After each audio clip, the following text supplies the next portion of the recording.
আমি পরিষ্কার কথা বলছি, নাটকের যে বক্তব্যটা না মানে অত্যন্ত ভালো, আধুনিক সমাজের সঙ্গে মানে সম্পূর্ণভাবে মিশে গেছে এবং প্রচেষ্টাটাকে হাতছাপ, মানে দারুণ জিনিস, লেখাটা দারুণ ভালো। এবং সব থেকে ধন্যবাদ দেবো ওইটু একটা বাচ্চা মেয়ে, আমার নাতনির বয়সী, ও যে ওইভাবে অভিনয় করেছে ভাবা যায় না। এবং আপনাদের যে দিদিমণি করলেন ভীষণ ভালো, এর উপরে কিছু কথা বলা যাবে না, সুপার সুপার সুপার।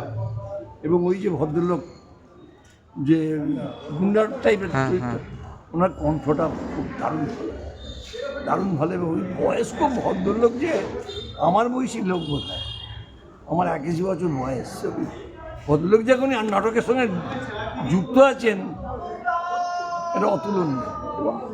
যিনি লিখেছেন সামন্ত, নীলরতন সামন্ত, মানে দারুণ, উনিও খুব ভালো, খুব সুপার, এরপর আর কিছু বলার নেই, দারুণ ভালো। Thank you.